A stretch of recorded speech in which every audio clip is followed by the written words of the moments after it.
population. We kind of deal with some of the same issues. And more importantly, we have Black Talk Radio, that be this platform to help us talk about these issues every single day.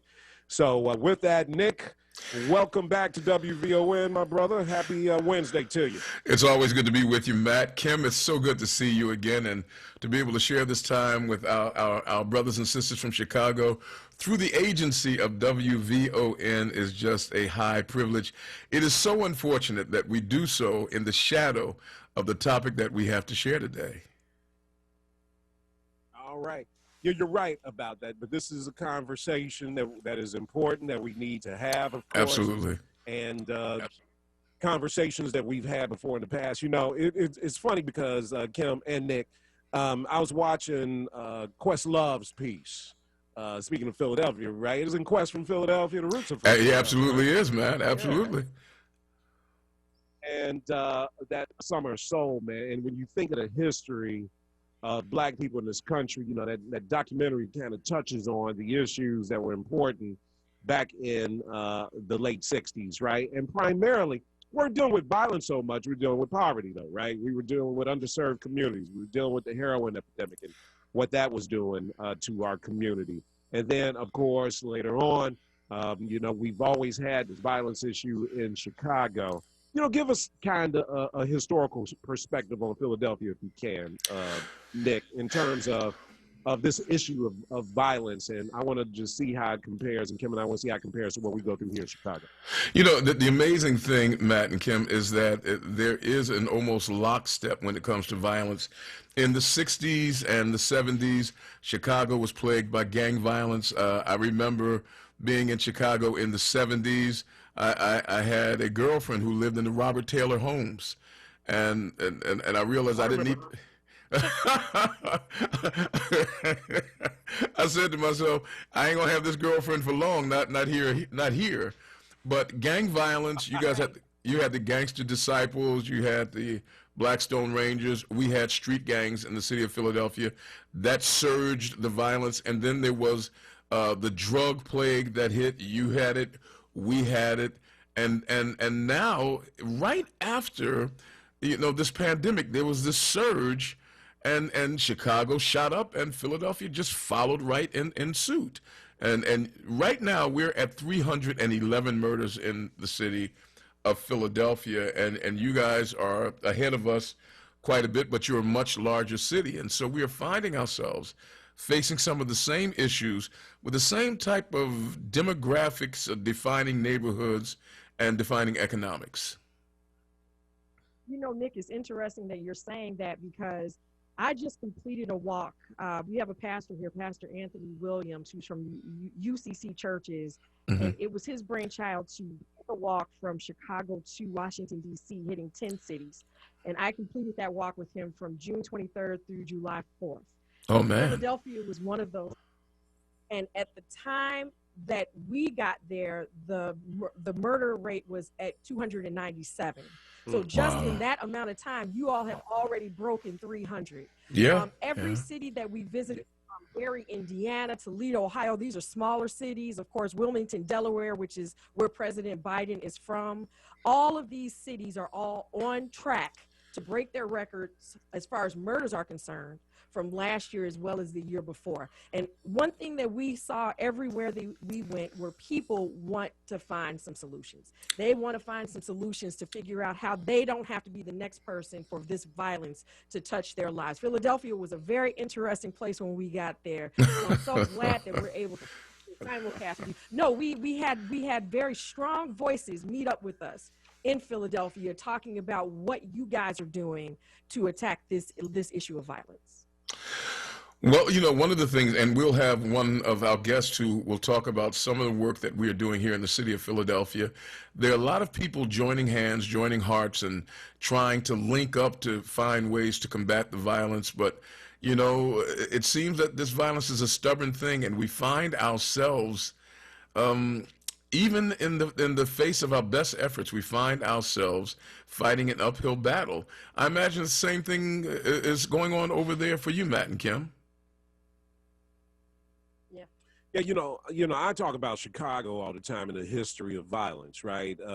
Kim knows I wear this line out. There's never been a time where Chicago has not been violent. True. There's never been a time where Chicago, the gang mentality is in the city's DNA, right? And so there's part of me, and Philadelphia has some of that same DNA. When you think about organized crime Oh, and the no mafia question. Yeah. and go back to the early 1900s, the violence has always existed. The race of the people who were violent maybe has changed because communities that are denied resources have changed. Early 1900s, the Irish and Italians, were considered second-class citizens, and guess what? They formed gangs. They formed street gangs and evolved into the mafia, organized crime. Right? We talk about black-on-black crime. In Chicago all the time. Hell, man, there's a time in this country where you had Italian on Italian, Irish on, the Irish Jews and Yeah. Italians created their own syndicate, which created their own economic opportunities, right? And so that's what black people have done. Our economic opportunity has been obviously to sell drugs and to try to put food on the table, and that has created violence in cities like Chicago, Philadelphia, New Orleans, Memphis, all over the place, New York. We see it all over the place. So this is the reality of being black. And when you are part of that community that has not been included, this is what happens. This is what happens. This is what happened. May I ask a racial? Go ahead. I just wanted to ask, are you noticing, Matt and Kim, that the shooters and the victims are becoming increasingly younger in Chicago? Oh, definitely. We've had so far, and this is not as of last week, but we have had approximately 202 children shot. Yeah. In the city of Chicago. That number has to have risen because I wrote a whole paper on this, and I wrote it last week. So we, not just the age, we're talking younger people, we're talking older people, we're talking in broad daylight, Nick. This used to be something that would happen in the evening, the time when your mother tells you nothing good happens after the sun goes down or what have you. We're talking broad daylight, noon. We just had someone get shot and killed just sitting in their car on a major thoroughfare, 71st Street, all over. So it's the idea of, you can't say this person is, I guess you could still say this person is more likely to be caught up in this, but it's happening. And not just that, Philadelphia, and you'll have to tell me if Philadelphia is as segregated as Chicago is. I've been there before, but I don't remember that.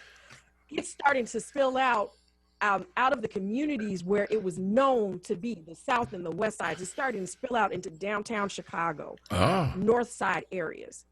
And another thing that has become huge in our city over the last 2 years are carjackings.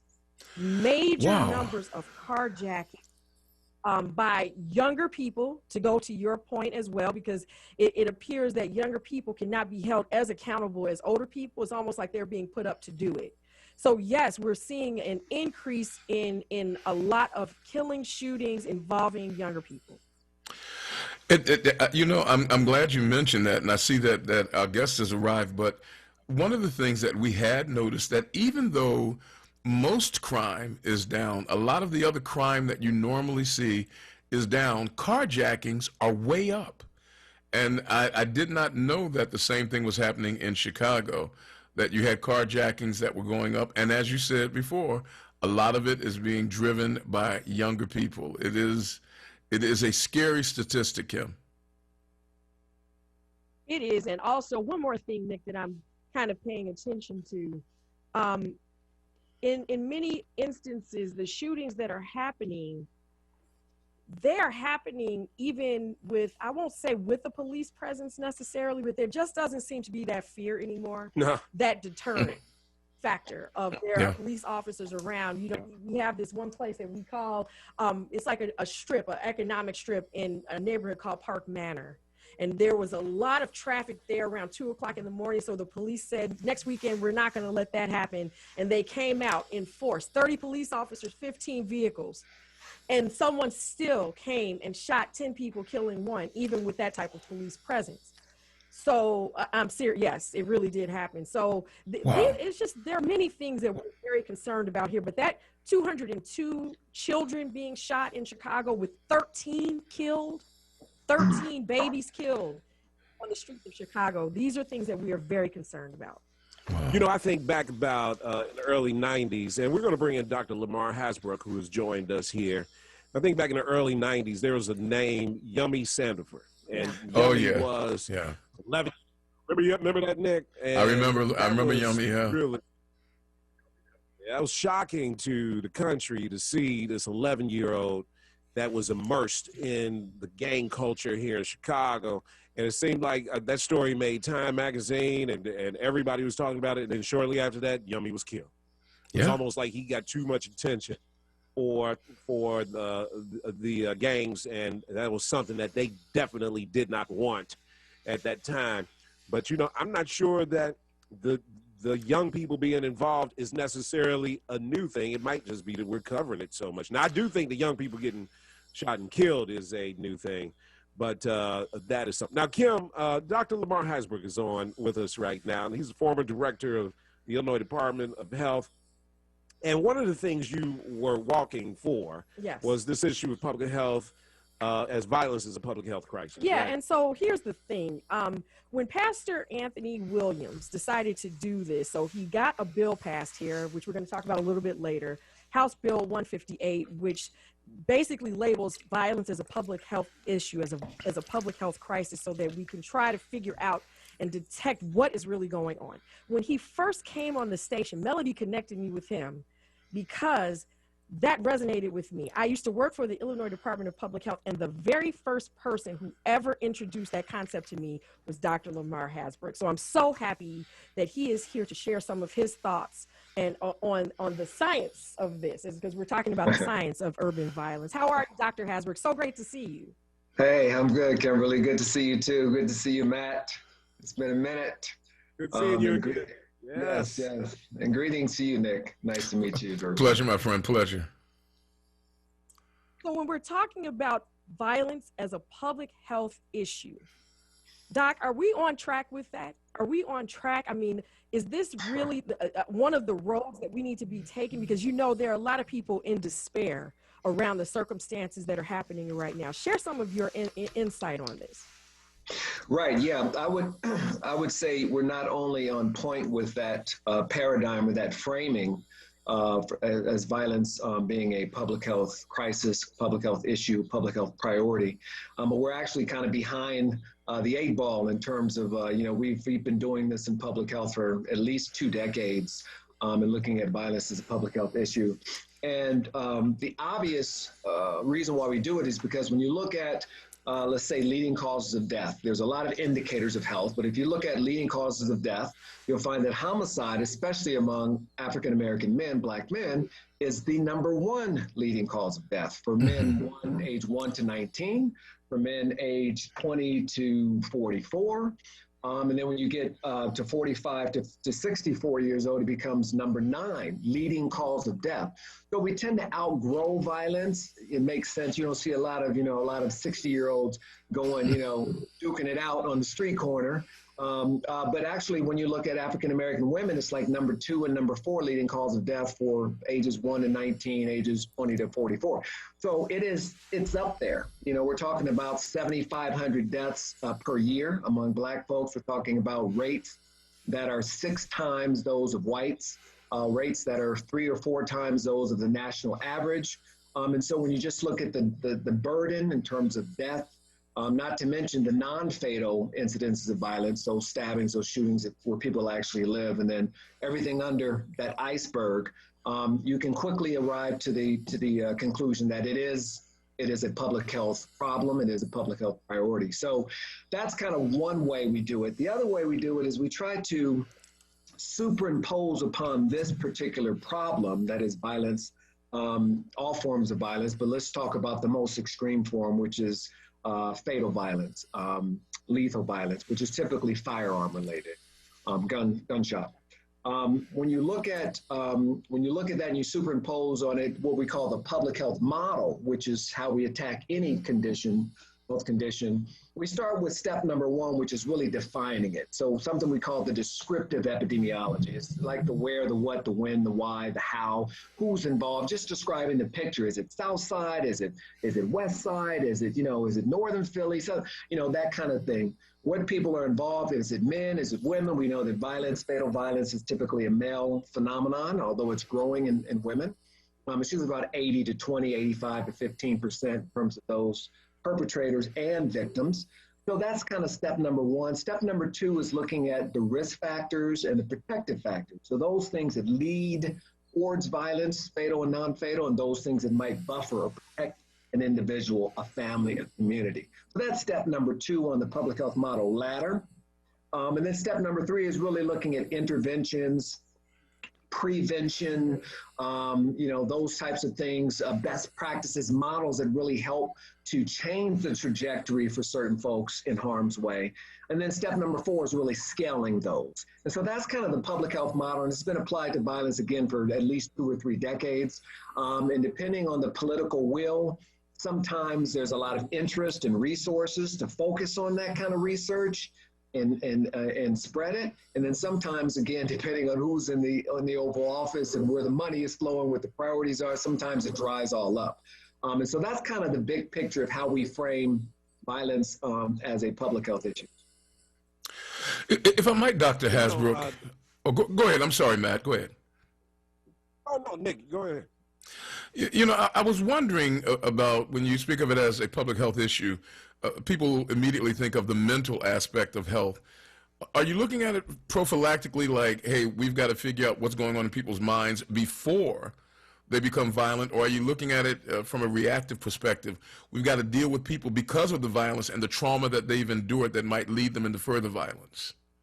Wow, that's an excellent question. I think you have to look at it from 360 degrees. I mean, Gotcha. Violence and the issue of violence is very complex and complicated. It's multi-tiered. We can look at risk factors in terms of individuals, in terms of families, in terms of the ecosystem or the community, in terms of your peers. And so there's a lot of kind of pressure points that lead someone to eventually either be a victim or a perpetrator of violence. There is the mental health aspect that you're alluding to and the trauma that folks experience just being in these neighborhoods or experiencing and seeing a family member or a friend get shot or get stabbed or get killed. And, these adverse childhood, exposures that can lead to PTSD and other things that lead to more stress and anxiety and more, more prone to lead into violence as well. So it's a very complex issue. What we've tried to do from a public health standpoint is tease out some of those risk factors, some of those things that can tip you over. Obviously, things like, gang involvement, things like alcohol and drugs, things like having parents absent from the home or parents that don't really know how to parent, excessive or inconsistent discipline. So these are some of the things that we can tease out, in terms of things that are going to lead you down harm's way. Things that school involvement, church involvement, things that might protect you.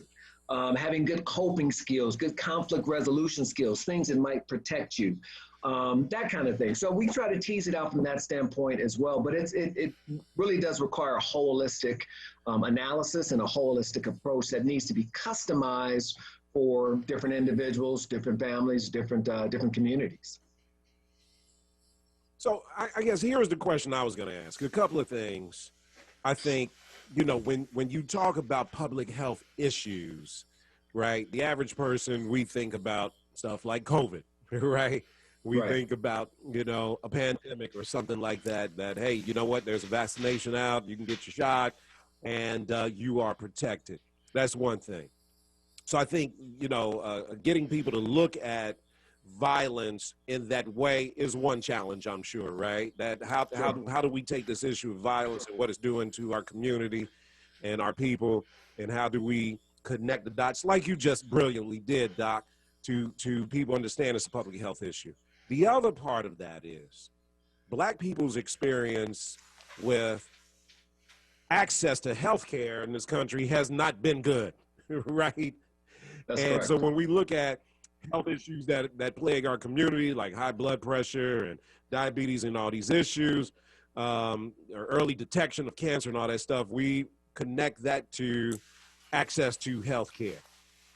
Is there a argument here, a thought here, that if we address violence as a public health issue, that it will get the kind of attention that will provide access to the remedies, right? And you kind of broke down some, that there will be some kind of progress made in making a dent in this issue that is obviously taking a lot of lives in our community. Yes, that's exactly right. That makes sense at all? Yeah, no, it makes perfect sense, and that's exactly right. What we try to do is, first of all, we want folks to understand that violence is preventable and not inevitable. So there's nothing in the water, there's nothing in the genes, there's nothing in these communities that means they must be violent. You know, they're going to be violent. So the public health model says, once we understand these problems, if it's cancer and cigarette smoking, if it's car accidents and seat belts, in this case it's violence, then we can try to understand what are the things that increase the risk for that, what are the things that protect for that, and then let's work upstream to prevent things. When you talk about things like cure violence, I know cure violence is in Chicago. It's a model that's been different places. Well, that really is addressing recidivism and violence, or what we'd call tertiary prevention. That is, you've already been violent. We want to break the cycle so you're not going to be more violent and retaliatory and that kind of thing. But in public health, and with the public health model, we're really thinking more upstream in terms of primary prevention, avoiding even those risk factors. And then if you have risk factors, secondary prevention, that is, you might be in a high-risk environment, a high-risk family, but how can we prevent you from going on to commit violence or being a victim of violence?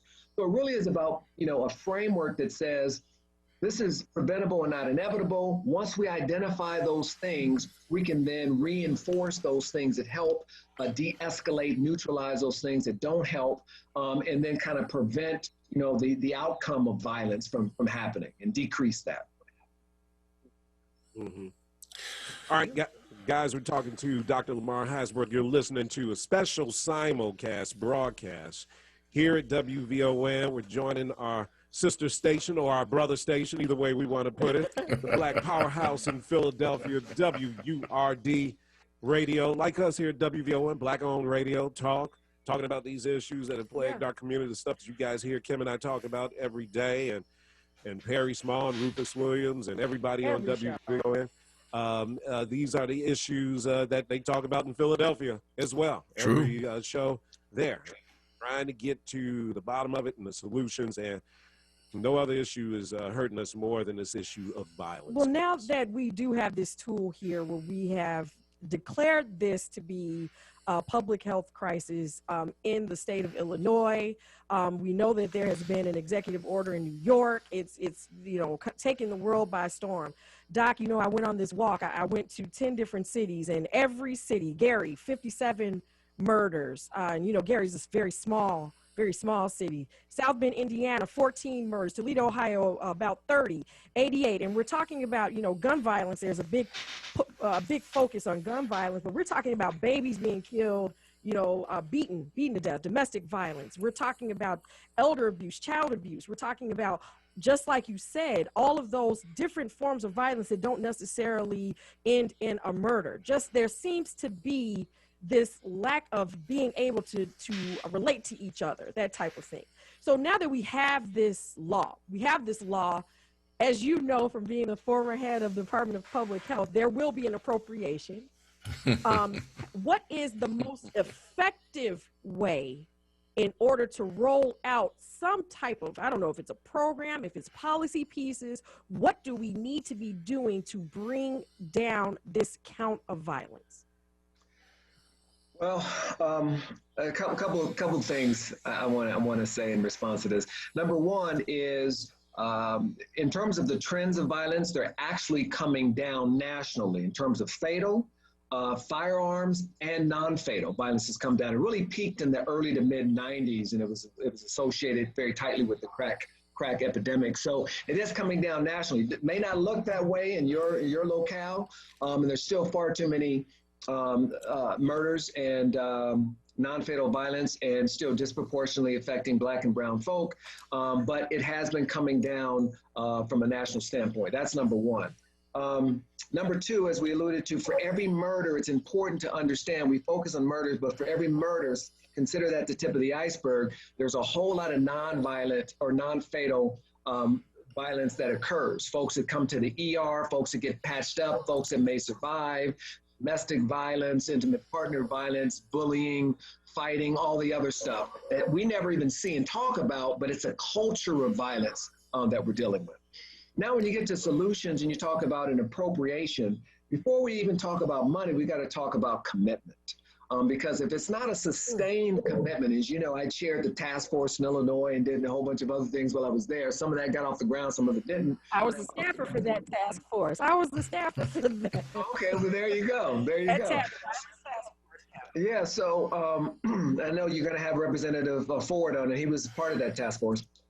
But there has to be a sustained commitment that has to last from leader to leader to leader, because one thing that the community cannot tolerate and really won't benefit from is episodic care, episodic aid. You know, as Matt's alluding to in terms of the access of general care and health care and other resources, we just don't have it consistently. We don't have enough of it. So we need to start with a commitment, sustained commitment. Now, then we have a commitment and we have some resources. We need to understand that we have to match the resources with the challenges. It needs to be customized. We need to be looking at every community. We need to map out, this is kind of step one on the public health model. What is the description? So where are the hot spots in terms of violence? That's number one. And then how do we match these resources with these hot spots? And then how do we understand what resources are needed in the community from the community? Too often we want to bring the solution in without even understanding the problem. We're seeing the end stage of the problem, the death, you know, and the disability, and the injuries, but we need to really analyze where the problems are. And to do that appropriately, you have to get the community engaged, because they can tell you, you know what, it's not that we need this thing here. We actually need this community center here. We actually need these jobs here. We actually need stable housing here. We actually need employment here. We actually need, you know, supervision here, after school they can help tell you what they think they need or what they want, and then you can match those with the evidence base that shows what helps. And so the key thing is to understand every community, I don't care how dilapidated, how distressed, has assets. Sometimes those assets are the people. Sometimes those assets are the church. Sometimes it's the hair shop. You know, sometimes it's the school. They have assets. So you got to find out what those are, amplify them. And then many of them have deficits and actually scarcity. And so you have to find out what those are and supplement those. And so that's kind of the formula in terms of how you approach it. You don't throw money at it. You just have to understand it so that the resources are really fitting the problem. Wow. Dr. Hasbrook, listening to you, I understand now why you refer to yourself as a passionary. I mean, I can hear the passion and the intellect and the commitment to it. And I wish we had time. I know we're right at the point of break, and I want to remind everybody that you're listening to our colleagues and friends at WVON, the powerhouse voice of Black Chicago, teaming up with WURD here in the city of Philadelphia for a special broadcast. And this broadcast is being brought to you by Einstein Healthcare Network, and it's entitled The Art and Science of Violence. We've been listening to Dr. Lamar Hasbrook giving us a little bit of chapter and verse about the nature, the ontological nature of the violence that we are seeing, so that we can better begin to approach it. Dr. Hasbrook, this has been great. I got to figure out how to get you over to Philadelphia, sir. Okay. Happy to do it, man. In this virtual world, I can be anywhere. There's a way. There's a way. All right, we are going to take a break here. And Dr. Hasbrook, thank you so much for coming on with us. Good seeing you again. Okay. And glad we were able to share your knowledge and experience with our friends at WURD in Philadelphia. All right, guys, you're listening to a special broadcast with WVON WURD. We will be back. We are talking about the art and science of urban violence. And when we return, we are going to have here in Chicago somebody that you guys are very familiar with. State Rep LaShawn Ford is going to be joining us, and Nick in Philadelphia. We will have Erica Atwood from the city office that is charged with creating strategies to combat violence. There you go. We'll be back right after this break. Hey folks, welcome back to you. Glad that we can join you once again on this special simulcast, and we want to remind everybody that this simulcast is being brought to you by Einstein Medical Center of Philadelphia. We appreciate our friends for sponsoring this program. It is entitled The Art and the Science of Urban Violence, and we are talking about violence from the perspective of individuals studying it the same way you would study a disease, the same way you would try to catch up on a topic in college. And I am joined in the studio, our connected studio, by my colleagues over in the Windy City of Chicago, Kim Egonmwan and Matt McGill. Matt and Kim, welcome back to you, my friends. And yeah, I've got just a little, there we go. There we go. Now I can hear you, man. No, there you go. Okay. All right. We have in the studio with us State Representative LaShawn Ford.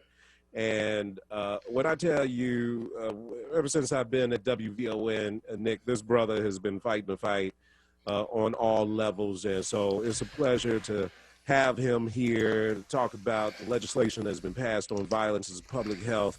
And Kimberley, of course, has been stalwart on this issue. She told you guys walking to Washington D.C. She breezed through Philadelphia, Nick. But, that's the best way to do it. Right. There was enough time for a Philly cheesesteak. I will say that. Is that right? Yeah. But anyway, let us bring State Rep. Welcome to WVON, my friend. Thank you very much. Welcome back to Welcome WVON. back. I should be saying, Nick should be saying, welcome to WURD in Philadelphia, right? Welcome, Representative Ford. Good to have you, sir. Thanks for having me, y'all. So talk about this legislation and what you've been doing. Yeah, I mean, this legislation is all about Pastor Anthony Williams. He is the author of the legislation long before people were talking about violence is a public health crisis. He was talking about it long before his son was killed, right, Kim? 2018. So the key is to make sure that we label this so that it can be treated the way it should be treated. And that's what we plan to do with the law that Governor J.B. Pritzker signed into Illinois statute. And that is naming violence as a public health problem. And, you know, and state reps, just so you, your listeners in Philadelphia know, you know, Chicago is kind of divided into two areas where the majority of black people live, on the south side and on the west side, right? And both areas, you know, let me say this. Used to be back in the day, the south side, we used to brag about how, you know, man, all the violence and mayhem happens on the west side, but that is not the case anymore. Let me tell you, the violence on the south side, in my opinion, just based on the population, because we have so much more population on the south side, has exceeded the violence on the west side. But State Rep Ford, you know, represents the majority of areas on the west side of Chicago. And you go outside of Chicago as well, right? Go out to 7 different suburbs, in the western suburbs of Illinois. Yeah, and the violence is everywhere. Yeah. And I think that especially downtown, it's happening in downtown Chicago, it's happening everywhere because, you know, I think that the trauma is spilling over in every community. And people that once thought that they were safe, no one's safe if we don't join in to treat this as it should be treated. So as a politician, I know a lot of people are probably, and this is one of the reasons why we wanted you on and our friends in Philadelphia, you know we have a problem. People want to feel like our public elected officials doing something about it, right? How would you speak to that and to the Black Caucus that exists down in our state's capital? Yeah, we have to do better at convincing our colleagues throughout all branches of government that violence is a problem that's impacting all of us. So we have to make sure that people realize, look, that shooting over in Washington at National Park, it's a result of people hurting. And it's not just black people hurting, but we need to make sure that everyone knows that the trauma that's being felt is being felt in every community. And if we don't do something about it, then everyone's life is at stake. So we need to do our job at convincing our colleagues. That's why we're elected, to convince them that we need their help to deal with the problem. Secondly, we got to convince our constituents and our family members that we can no longer make excuses about why it's okay to do wrong.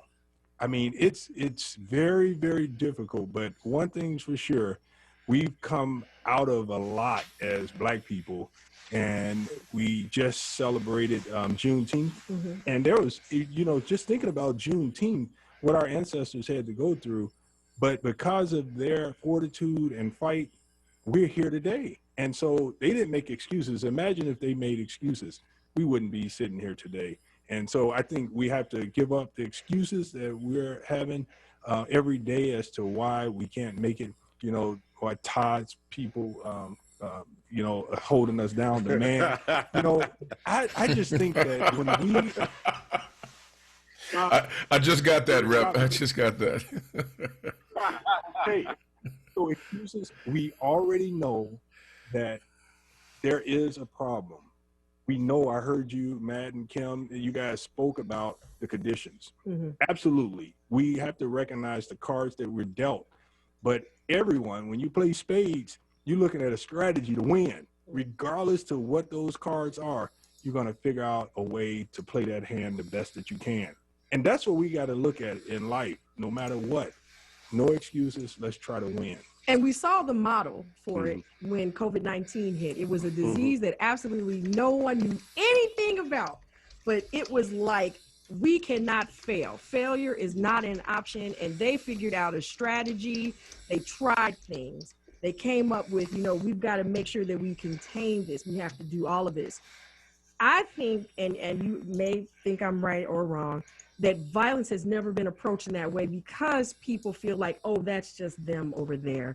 But when you have shootouts happening downtown Chicago, or when you have the real mass shootings where a person goes to a school and shoots up everyone, these are real issues that can impact anyone at any time. So what is the getting that bill passed? Obviously, you are having some sway with members across the aisle and members that are not from our community. What is that looking like as far as you having that persuasive effect on your colleagues? I think now people are realizing across the nation that we have to make sure that we recognize that people are struggling with mental health challenges. And when people struggle with mental health challenges, they're sometimes hurt, and they begin to have situations where they become violent. You know, when people have the inability to feed themselves, they make excuses and they say, I have to figure out a way that I could feed my people. So I'm going to go get a gun. I'm going to do this. I'm going to sell drugs.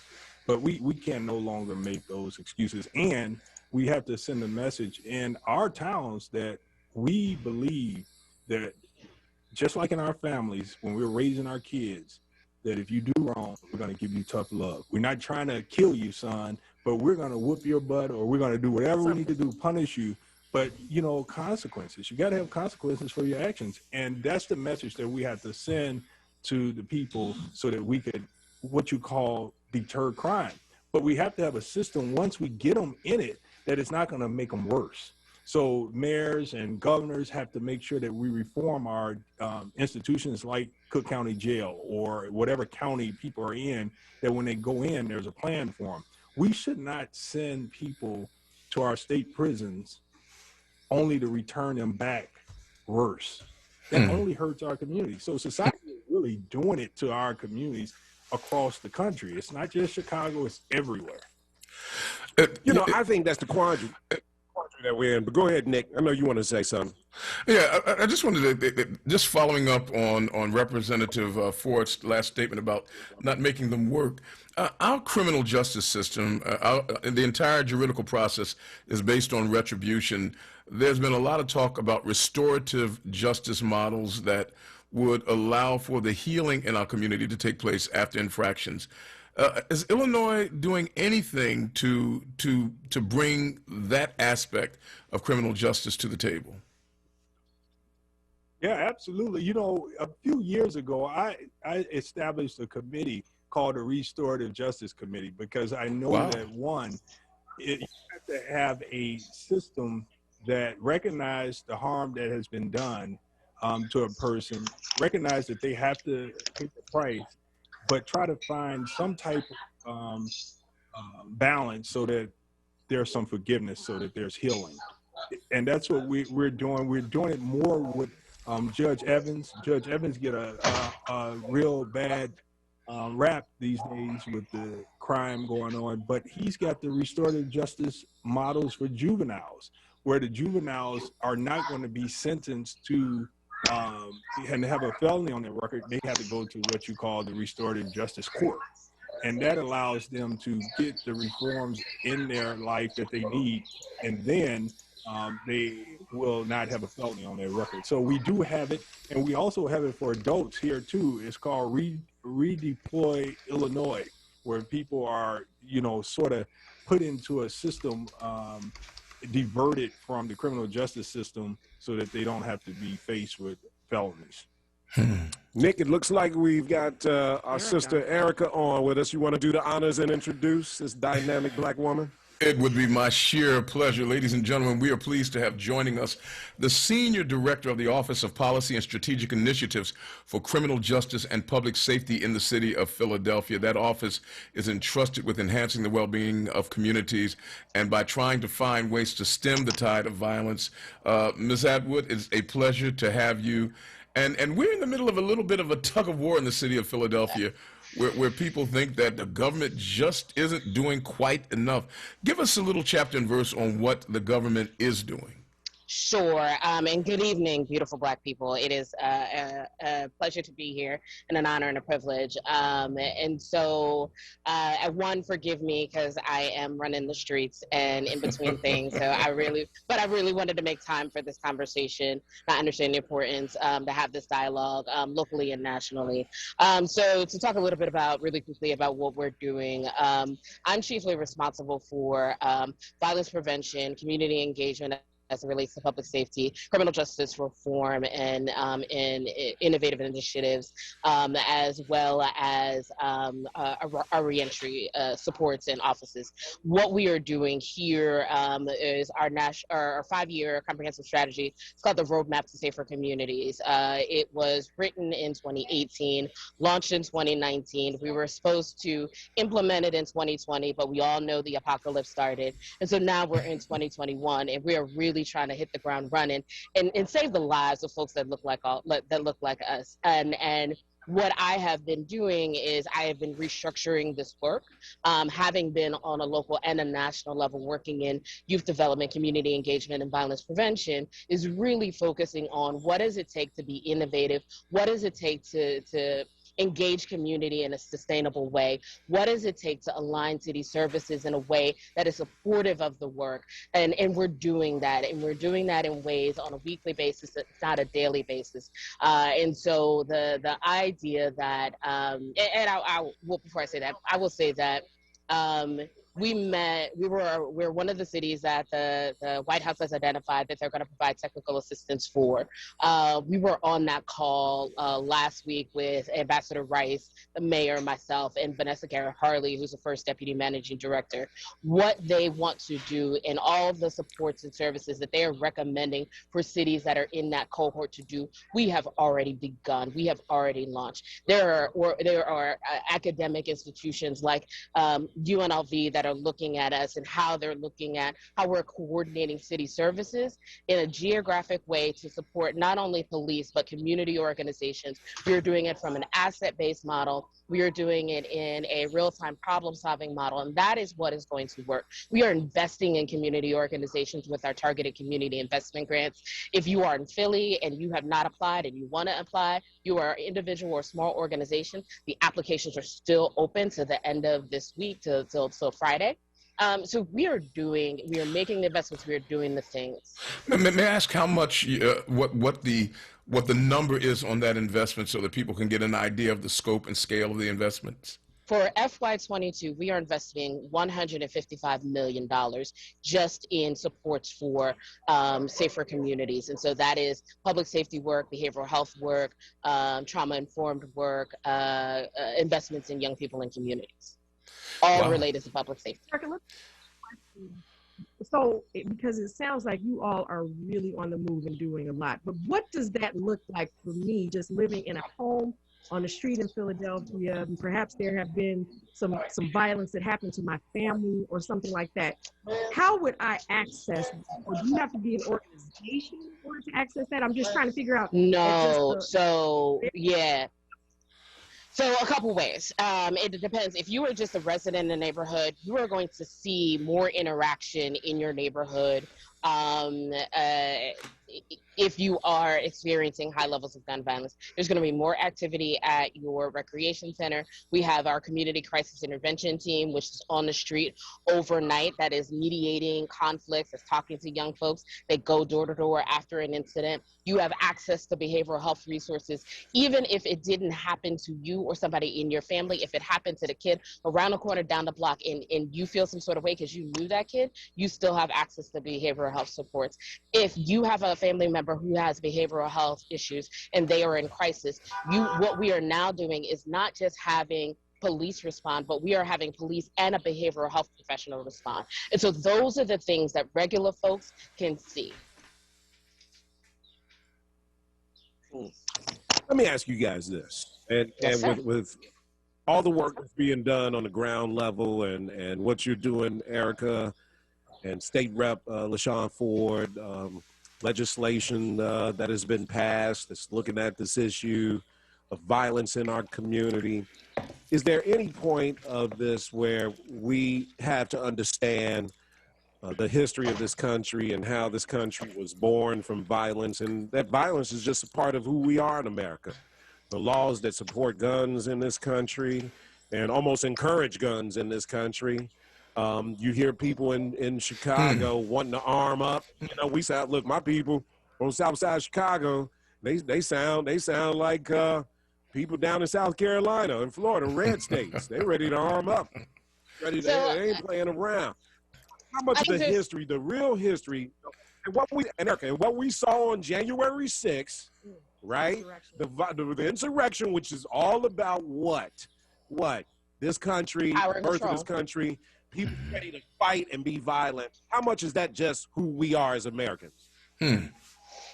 I'm not willing to say that that's who we are as Americans. I'm willing to say that it is it is a part in a through line to our culture to a degree, American culture. But I do think we also are a community of we're a patchwork world. I'm not gonna say we're a melting pot, we're a patchwork world. And so I think that there are things we bring to the table, being different people, different kind of mindsets. I will also say that I'm a little scrappy, so sometimes I will just go to the other route and want to like punch somebody in the face. So it's part of us. But I do think there's an opportunity here for us to be asset based, and I don't want to get caught up in the narrative of white supremacy in that we don't have a way out of it. We do have a way out of it. We will continue and keep fighting, but it took 400 years to get here, so I don't know how many years it's going to take to get out. I'm with you, Representative, but I'm going to go with Matt on it. Also, this country has been violent to Black people on every level. Absolutely. So that does affect us on a mental state, and it affects us physically, and our communities reflect it. And so we have to remember, like Erica said, no matter what, we still got to get out of it. So it's rough. All right, guys, we got to take a break here. I want to thank Erica Atwood for coming on with us, and State Rep LaShawn Ford. Erica, Senior Director, Office of Policy and Strategic Initiatives for Criminal Justice and Public Safety. Guys, thank you so much for coming on. When we return, the conversation continues. Val Free is going to be joining us. Troy Wilson. We'll do those introductions when we return. WURD in Philadelphia, WVON in Chicago, talking about the art and science of urban violence. We'll be back after this break. Here in Cook County, where Chicago is, we got Kim Foxx elected first Black female state's attorney elected, because we did not want over-policing and overcharging happening to Black people. Now we've got the surge of violence going on, and people are trying to connect the two. And you know what? black people now are saying, you know what? Lock these dudes up. Yeah, Get them yeah. off the streets. Killing in Chicago, my line, and Kim will tell you this too, Nick. Man, we're killing everybody from our babies to our grandparents. What the hell is going on? And people want to see. Well, look at the blowback in New York. Look at who they have sent to the next election. There you go. Right, exactly. That's not defund the police. very good point. Very good point. And good point. Are we talking defund the police anymore? People, we want scalps right now in Chicago. We want these brothers, man. What's happening in here? We'll hand them over to the family. Let us deal with this. You know, and guys, I mean, one of the things and we're having a battle in Philadelphia right now about this. It was only a year ago that we were saying that there's too much policing, we're over-policing. It was just a year ago when George Floyd was murdered, and we said, many of our younger people were saying, defund the police. And now people are saying we need more police. The police aren't aggressive enough. That pendulum is swinging back and forth wildly.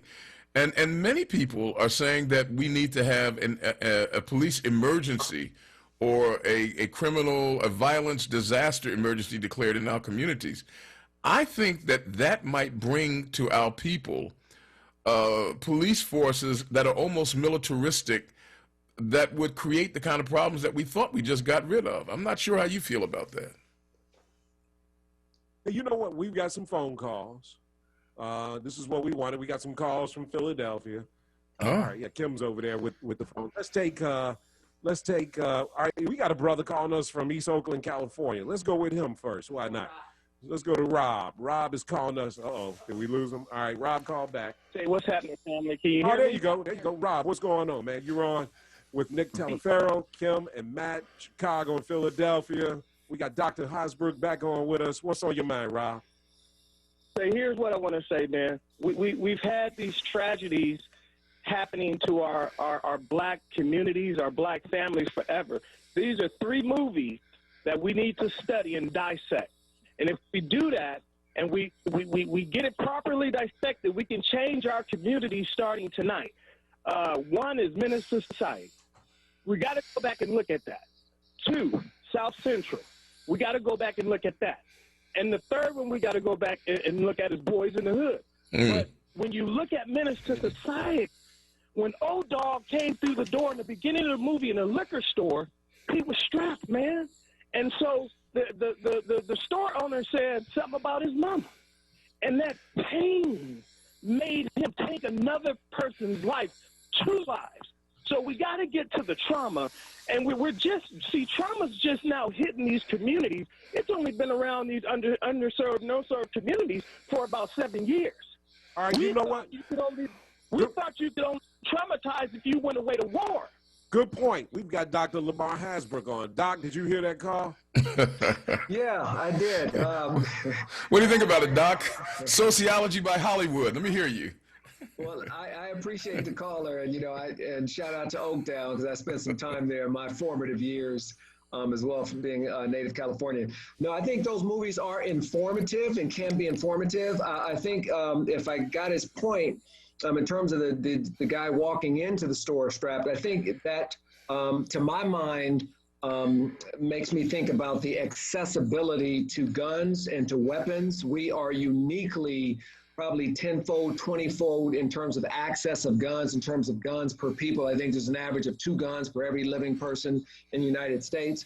And people will say, Second Amendment right, which is cool, have your gun. But in terms of the accessibility of it, it is clear, there's a clear link in terms of the trends in murder, in terms of the trends in firearms related murders, and in terms of accessibility to guns. And as I was telling Kim earlier today, I said, if every American slept with a baseball bat under their pillow, we would see a precipitous increase in bludgeoning deaths and in ER injuries from bats, because everybody has a bat under their pillow.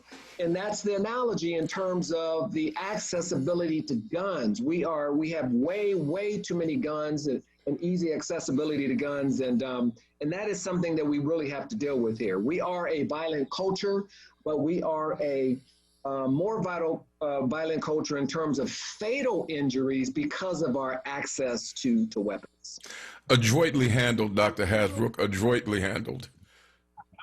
Well, the one thing thing that I would also say that kind of goes along with that, when we went to Gary, Indiana, we spoke with a woman who is right in this fight dealing with violence. And one of the things she said was, if we didn't have access to guns, the way that we are acting now and the way in which we are relating with each other, we would all be killing each other with sticks and stones. We would find something because of how tuned up people are right now.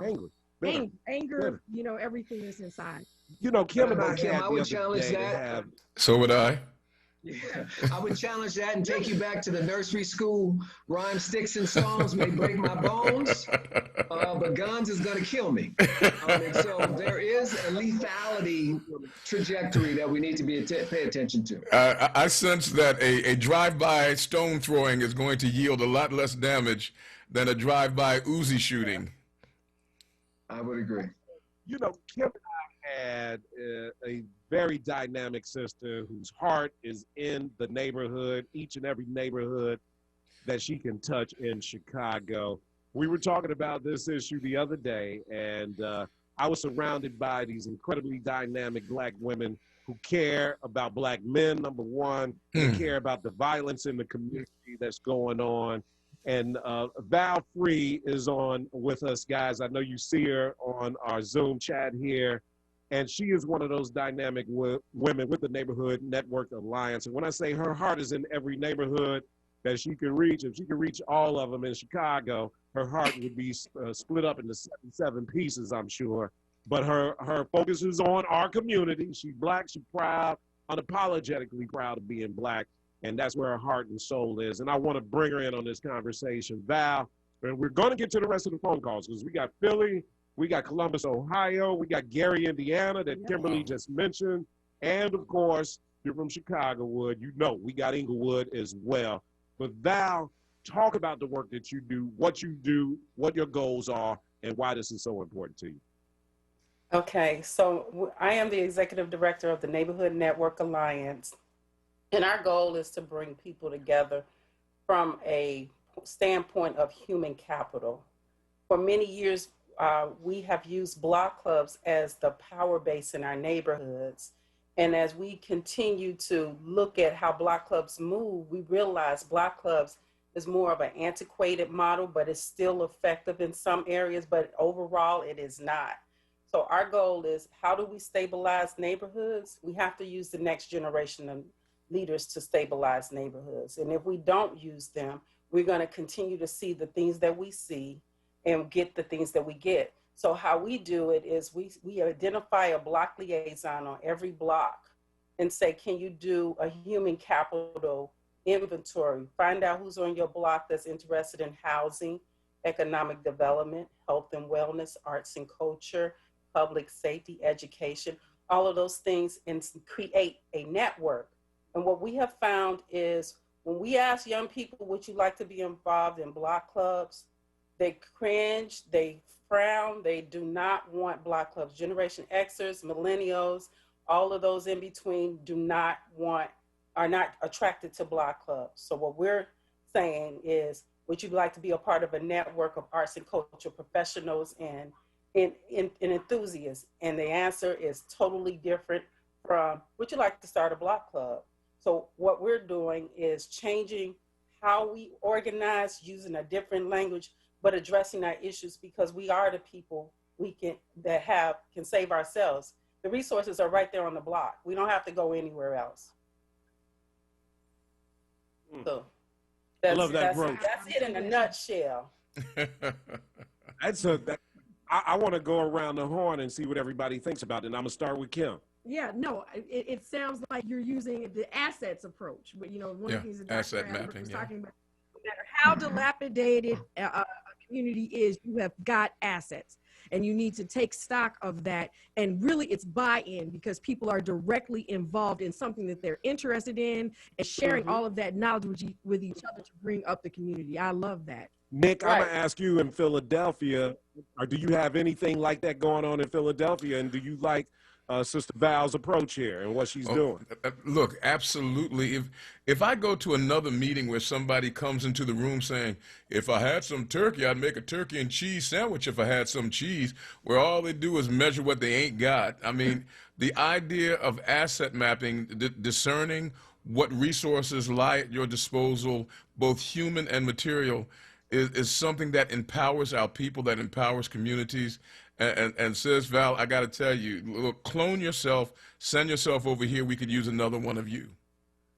Well, the goal is to take the organization on a national level, but right now we're using South Shore, which is in Chicago, as our pilot to, you know, work out the kinks. So as we grow, you can. But I will say this, when you start looking at networks, you will realize that people have a professional benefit as well as a community benefit, because now you know who they are in your community. You can create all kinds of things with like-minded people.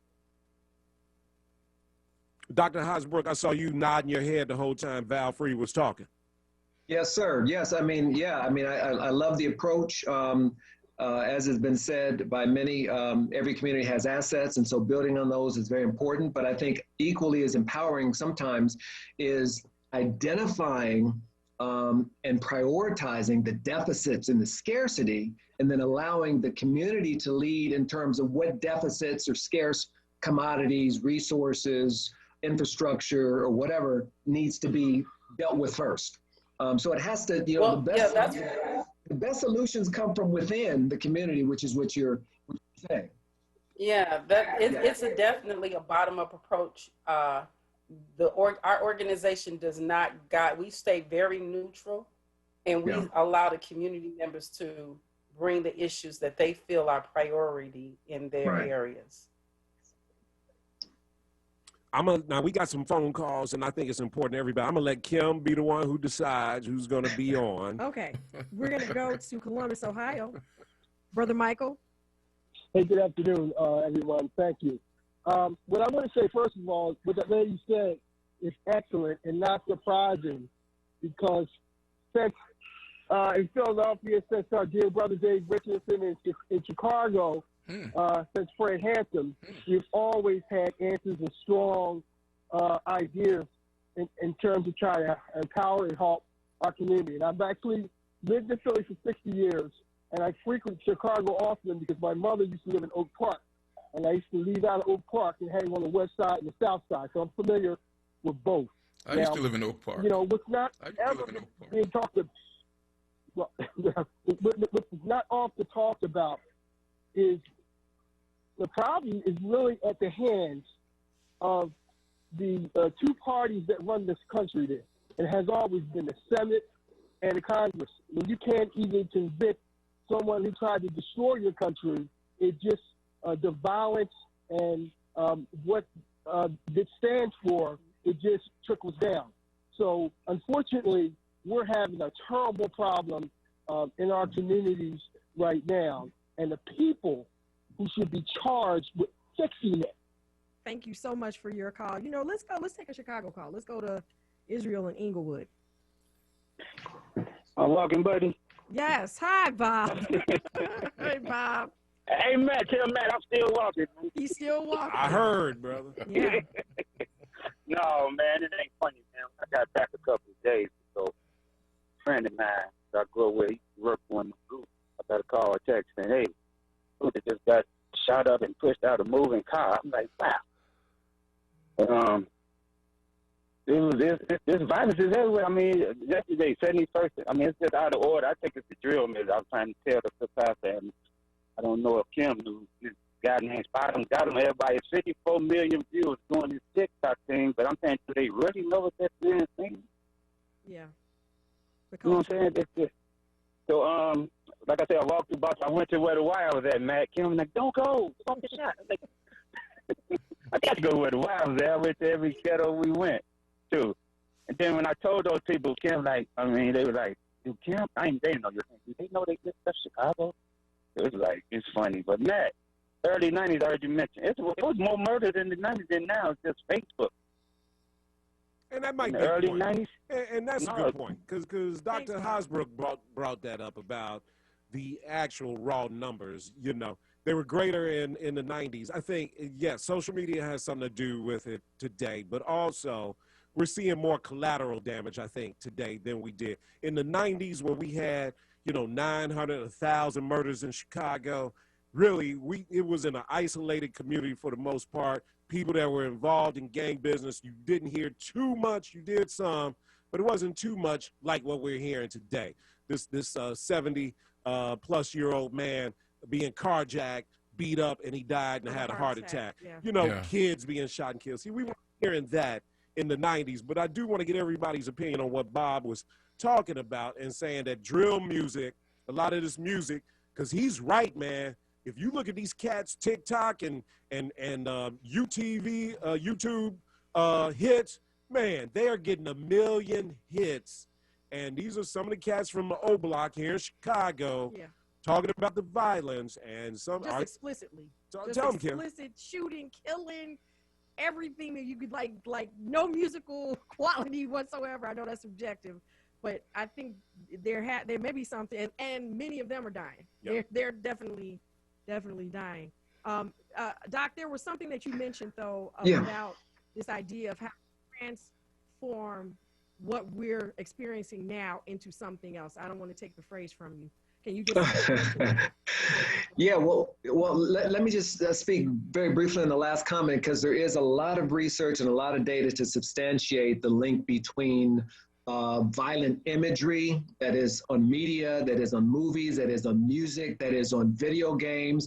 What it does is it has the effect of desensitizing us about violence. And so we feel like if we lack those coping skills, those conflict resolution skills, and we're desensitized to violent means of solving problems, we're going to snap and do that first. And so there really is some impressioning that happens that really reinforces violence. And so when you say, it's just music, it's just movies, it's just video game, all that is cumulative over time and will desensitize folks and has made us more violent. And so there is a connection there. But I think what you're referring to is what I was talking about in terms of the kind of the public health model, understanding violence, where it is, who, what, where, when, and how. But then also the $1 million question in my mind is, how do we begin to transform what we consider to be killing fields into opportunity zones? And so that really is a measured approach. That really starts with legislation, starts with resources, starts with building from the community and kind of from the ground up. But it also is really matching either ways to amplify the assets, supplement the deficits, and really go about things around community-oriented policing, things around parenting classes, things around after-school opportunities. A lot of things, clubs and networks has been mentioned.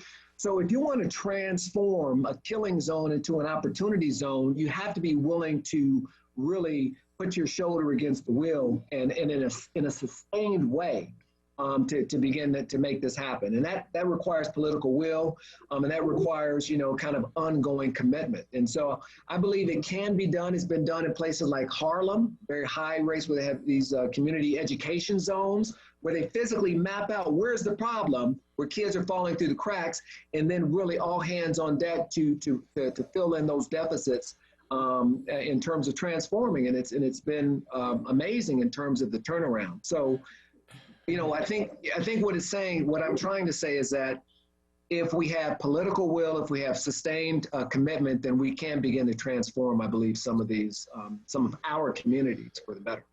At the risk of coming to the aid of some of these sordid lyrics that we're hearing, some people were saying that it's not so much life imitating art, but the art is imitating life, that the lyrics are coming from what people are experiencing. So is the rap music, are these sordid lyrics and all, are they causative or are they symptomatic? I think they're both. I think they're reinforcing. I think I think it's a negative reinforcement that occurs. You see it, you talk about it, you rap about it. There's probably some venting that happens in doing that and expressing your reality and keeping it real, however you want to frame it. But then for folks who are naive, who consume it, and they begin to play act. And now they want to play gangster. Now they want to play this, that, and the other. So I think it's a negative reinforcing thing. Obviously, your video games, you're doing other things. It's cumulative. You know, we live in a very violent environment. It is a part, as Matt was saying, it is a part of our culture. But violence is learned, which means it can be unlearned. You know, you're not born being violent. You learn it. Who do you learn it from? Learn it from your parents, learn it in your family, learn it from your peers, learn it in your neighborhood, learn it in your community, in your ecosystem, in your school. You start picking up these habits, and then before you know it, you transform. And so if it can be learned, one could argue it can be unlearned. Healthier ways to solve problems, healthier ways to resolve conflict, etc. Val Free, I know you want to comment on this as well. Well, no, my thing is that we got to get organized at the end of the day. If you're not organized, all hell is going to break loose in your communities. Public safety is just the equal system to all of those things that I just described that we should be connecting one another on. And if we're not doing that and we think that it's going to just subside because we have people walking the streets and things like that, we have a Tuesday, hey neighbor walk every Tuesday at 6 o'clock in South Shore. It's nice and all, but it's not the root of the problem. And then until we get to the root of the problem, we won't have this. I also feel like no one's talking about character development when they talk about public safety. You can have all the money in the world, but if your character is jacked up, you're still going to be violent one way or another. We're not doing that. So we need to be able to bring that into the conversation while we say, oh, these people need jobs. We got rappers out here doing all kinds of things that never need any money, and some of them are part of the problem. So we need to talk about those. That's real wisdom right there, Val. That's real wisdom. Agreed. And that, yeah. Well, I just wanted to say thank you guys for coming together. One of my heroes I lost, Mr. Cody Anderson, was from Chicago. True. And he lived here in Philly for many, many years. I'm his barber. And I was his barber, but he was a great, great man. But I can tell where his aggressiveness came from. It had to do with being from Chicago. So you guys are quite aggressive, and I appreciate that. My question to you is, here in Philadelphia, we have 30% illiteracy. Is that similar, the same in your city? Thank you for your call. That's something we'd have to. Yeah, I am tempted to say yes, but without having absolute detail knowledge, I would not be surprised. Public education is something Kim and I talk about all the time. Let's go Been hijacked. Gary, you're on. Oh, well, let's put Gary on hold. Gary, put you on hold. No, let's put you on hold. Hold on, we're going to come back to you, Gary, because we're going to take a break. Before we break out, I want to give both Dr. Hasbrook and Sister Val Free an opportunity to give out their information, their social media, so they can have support, not just here in Chicago, but from my brothers and sisters in Philadelphia that want to bond with you, Val. Give out any information that you want to share, social media or otherwise. Okay. Our website is thenna.org. Our phone number is 773-609-3007. And you can follow us on Facebook, the Neighborhood Network Alliance. We have a group and a page. Our Instagram is Block Power 100. Love it. Dr. Lamar Hasbrook, how our listeners who have been listening to your incredible analysis and intelligence, how can they follow you and find you? Yes, first of all, thank you all for having me. Enjoyed the dialogue and all the guests. Folks can reach me at Dr. Lamar, MD, DR, that's DRLAMAR, MD, .org, that's my website, or at Gmail. So Dr. Lamar, MD at gmail.com as well. Wow. Nick, close it out, brother. It's been great. It has always been great. Ladies and gentlemen, you've been listening to a simulcast between two powerhouse stations over in the city of Chicago, WVON. It is the voice of Black Chicago, and my colleagues and the host of their afternoon drive program, Matt McGill and Kim Egonmwan. We want to thank both of you for joining us. This program has been sponsored by Einstein Healthcare Network, and we're really grateful for all of the support that they give, and we're asking, of course, that you support them. Matt, Kim, I am hoping the next time you come walking to Philadelphia that you stop through so I can show you where to get a real proper cheesesteak, Kim. I know that's right, brother. Thanks for having me. We're gonna bring Val and Dr. Heisbrook with us as well, That's man. right. Got it. Hey, look, right. I'll go deep into my pockets for those two good folks. Thanks so much, Kim. Thank you so much, Thank you, Matt. guys. Dr. Hasbrook, Thank Val, you. it's a pleasure to meet you both, and I look forward to You the next too. time that we get together, guys. All right. Okay. Phone calls. Bye-bye.